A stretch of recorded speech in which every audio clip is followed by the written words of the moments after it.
Sir, हम आपसे जानकारी लेना चाहते हैं। आज यहाँ पर संत रैदास एवं संत गाडगे बाबा का संयुक्त कार्यक्रम, उनकी जयंती मनाई गई। ये हमारे बहुजन समाज के संतों गुरुओं के तमाम तस्वीर भी यहाँ पर लगी हुई है। इसी में आप समर संदेश एक पत्रिका जो आप मासिक निकाल रहे हैं, उसका भी दूसरा अंक आज प्रकाशित किया गया और विमोचन भी हुआ और काफ़ी दूर दराज के लोग आए भी हैं। तो इस अवसर पर क्या आप मैसेज देना चाहते हैं हमारे चैनल के माध्यम से? सबसे पहले आपका स्वागत हमारे चैनल में। Thank you sir. आप अपना परिचय दीजिए। सर, मैं ज्ञानदास कन्नौजिया, पूर्व प्रवक्ता डायट बस्ती से और समर संदेश पत्रिका का प्रधान संपादक हूं, जो वार्षिक अंक छापता हूं। साथियों, इस गुरु रैदास और संत गाडगे जो हमारे दो महापुरुष हैं, इन दोनों महापुरुषों के जयंती के शुभ अवसर पर हमने साहित्य सृजन का काम किया है। यह चूँकि साहित्य समाज का दर्पण है, जिस समाज का अपना साहित्य सृजन नहीं होता, आने वाले कल में वह समाज समाप्त हो जाता है। जैसे कि लखनऊ की दीवारें चिल्ला चिल्ला कर कहती हैं कि लखनऊ को लखना पासी ने बसाया था, किंतु उस समाज ने साहित्यिक सृजन नहीं किया, इसलिए उनका इतिहास भूगोल समाप्त होने के कगार पर है। और आज वर्तमान समय में पासी समाज का पासी किला उपस्थित है। फिर भी मनवादी व्यवस्था के लोग लखनऊ को यह बताते हैं कि इसे लक्ष्मण ने बसाया था, इसलिए इसका नाम बदल करके हम लक्ष्मण नगर रखेंगे। ऐसे में हमारे संपादक मंडल के जहन में आया कि अपने बहुजन समाज के जो तमाम महापुरुष हैं, उन महापुरुषों को जन जन तक पहुंचाने के लिए साहित्य के अलावा और कोई साधन नहीं है। क्योंकि यदि बाबा साहब डॉक्टर भीमराव अंबेडकर साहित्य का सृजन ना किए होते तो निश्चित रूप से हम उनके संघर्ष को और अपने समाज को न जान पाते।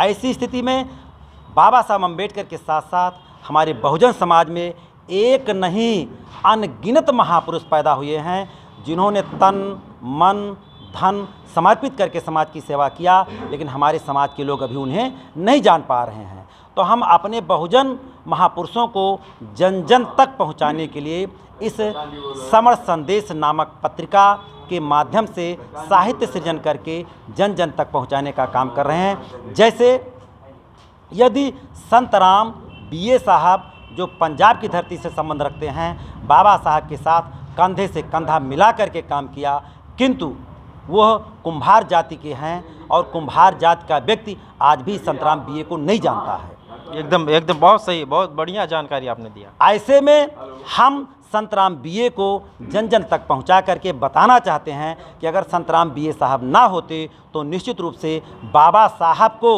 जाति भेद उच्छेद नामक पुस्तक लिखने का विचार ना था।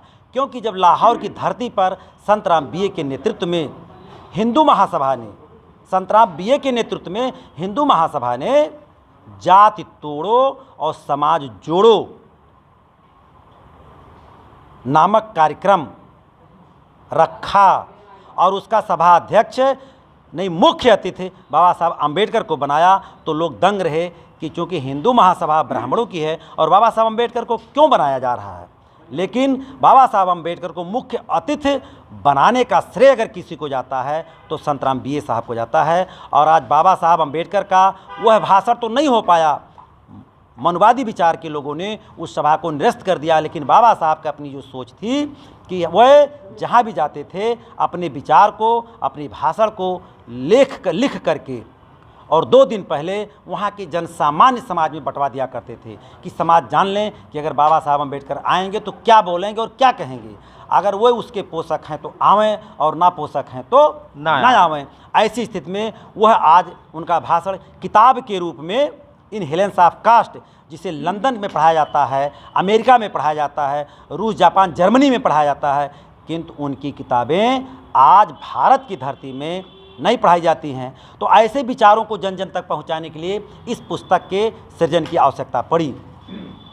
और जैसे शिवदयाल चौरसिया साहब हैं, उन्होंने इस भारत की धरती पर जो समाज है ये ऊंचा नीचा, ऊंच नीच की जो खाई है, इस ऊंच नीच की खाई को तोड़कर समतल बनाकर, चौरस बना करके समाज में समानता, समरसता, भाईचारा लाने का प्रयास किया। लेकिन चौरसिया समाज आज हमारा आज भी अछूता है, जो नहीं जान पाता उनको। तो ऐसे महापुरुषों को जन जन तक पहुंचाने के लिए हमारी ये पत्रिका काम कर रही है। अभी ललई सिंह यादव को यादव समाज नहीं जानता है, लेकिन वह ललई सिंह यादव जो बस्ती की धरती पर 3 बार आए हैं, बुद्ध विहार हरैया आए और उस सभा में प्रसाधन की व्यवस्था नहीं थी। कहा गया है पहले भोजन नहीं, पहले शौचालय फिर भोजन। और उन्होंने उस सभा में उस समय एक राशि श्रद्धेय कृष्ण जी को उपलब्ध कराया था कि यहाँ प्रसाधन यानी बाथरूम बनाया जाए। उस ललई सिंह यादव को, जिन्होंने अपने 56 बीघे ज़मीन बेच करके समाज को जगाने का काम किया, प्रेस लगाया, मिलिट्री में सर्विस करते थे, उसके पैनल सभा खड़ी कर दी। फिर वन विभाग में उन्होंने काम किया, वहाँ उन्होंने काम किया, लेकिन चूंकि समाज का काम करते थे, सरकार ने उनका विरोध किया, पद से अपने इस्तीफा दे करके आजीवन काम करते रहे, लेकिन यादव समाज अभी नहीं जान पाया। ऐसे ही हमारे समाज की वीरांगना फूलन देवी हैं, जिसके निषाद समाज नहीं जानता है। अब फूलन देवी की मैसेज को, जिनका संरक्षण, जिनको न्याय भारत का भारतीय संविधान भी देने में मनवादियों के कारण अक्षम रहा, उनकी बिरादरी उन्हें न्याय नहीं दिला पाई, लेकिन वह वीरांगना फूलन देवी अपने बलबूते पर अपने एक एक अपराधियों का बदला लिया। ऐसी हमारी माननीय और निषाद समाज का नेतृत्व नहीं, पूरी दुनिया में महिला समाज का नेतृत्व किया और महिलाओं को संदेश दिया, तुम आबला नहीं सबला हो। और जब महिलाएं अपने आप पर आ जाएंगी वो तो निश्चित रूप से अपने हर मुकाम तक पहुंचेंगी। माननीय कांसीराम साहब बहन फूलन देवी का चित्र अपने सिरहाने लगाए थे। हमारी सभा के जो सभाध्यक्ष थे, एक बार उन्होंने पूछा उनसे कि छोटा यादव ने पूछा मान्यवर साहब से कि साहब समाज के बहुत बड़े बड़े अनेक महापुरुष हैं और फूलन देवी का चित्र अपने सिरहाने रखे हैं। कहीं फूलन देवी मेरी आदर्श हैं और मुझे ऊर्जा देती हैं जब जब उन्हें देखता हूँ। फूलन देवी जैसी अबला और निरीह व्यक्ति अगर अपने उस मुकाम तक पहुँच गई जहाँ कोई उम्मीद नहीं थी, तो मैं क्यों नहीं, तो उनसे बल मिलता है। ऐसे अपने महापुरुषों को जन जन तक पहुँचाने का काम हमारी ये पत्रिका कर रही है। ऐसे हमारे इस पत्रिका में तमाम महापुरुष हैं, 12, 15, 20 महापुरुष हैं, जिनका संदेश हम लोगों तक पहुँचाने का काम कर रहे हैं। हमारी पत्रिका के लक्ष्य है, ये हमारी पत्रिका है जिसके माध्यम से हम जन जन तक बहुजन समाज के महापुरुषों को पहुंचाने का प्रयास कर रहे हैं। हमारी पत्रिका का नाम है समण संदेश। इसके पहले का अंक जो मेरा था 2024 का, उसका नाम था संत संदेश। तो मुझे समझ में आया कि संत शब्द जो है ये हमारे विचारों को मनुवादी व्यवस्था की तरफ संकेत देता है। तो हम तमाम साथियों से सब संपर्क किए तो उन लोगों ने कहा श्रमण संदेश कर दीजिए। तब हमने अध्ययन किया कि श्रमण शब्द संस्कृत भाषा का शब्द है, क्यों ना हम पाली भाषा का शब्द समण शब्द का प्रयोग करें। इसलिए पाली भाषा के शब्द है समण, यानी जो श्रम करके खाता है। समण माने संत भी होता है, समण माने श्रम करने वाला होता है। इसलिए हम बहुजन समाज के लोगों तक इस पत्रिका को समण संदेश के नाम से पहुंचाने का प्रयास कर रहे हैं।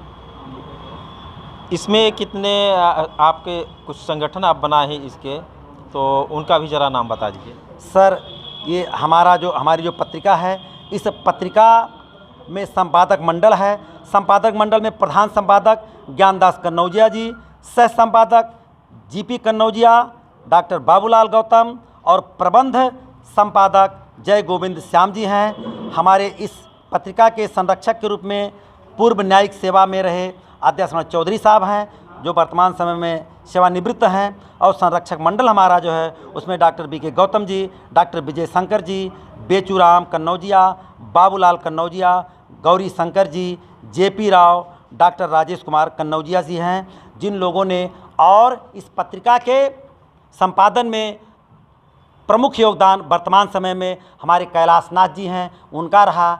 और जेपी राव जी थे, और आज इस सारे लोगों ने मिल करके इस पत्रिका का संपादन करने में अपना बहुत बहुत सहयोग किए हैं। समय से, श्रम से और आर्थिक रूप से मदद किया है। उन सभी लोगों का मैं बहुत बहुत धन्यवाद ज्ञापित करता हूँ। सर, क्या ये प्रत्येक वर्ष इस तरह का आप काम करते रहेंगे? सर, यह पत्रिका लोगों तक जाएगी। लोगों के द्वारा दूरभाष पर हमें संदेश मिलता है। जैसा संदेश मिलता है उसके क्रम में आलोचना, समालोचना, उसमें परिमार्जन करते हुए अगला अंक हमारा प्रतिवर्ष इस वर्ष की भांति प्रतिवर्ष हम उम्मीद करते हैं कि हमारा अंक छपता रहेगा और जन जन तक हम संदेश पहुंचाते रहेंगे। और हमारी टीम ने तय किया है कि अप्रैल माह से मासिक पत्रिका के रूप में आर्जक चेतना उस पत्रिका का नाम होगा, जिसे हम छापेंगे और जन जन तक पहुंचाने का काम करेंगे। थैंक यू सर, आपको बहुत बहुत धन्यवाद।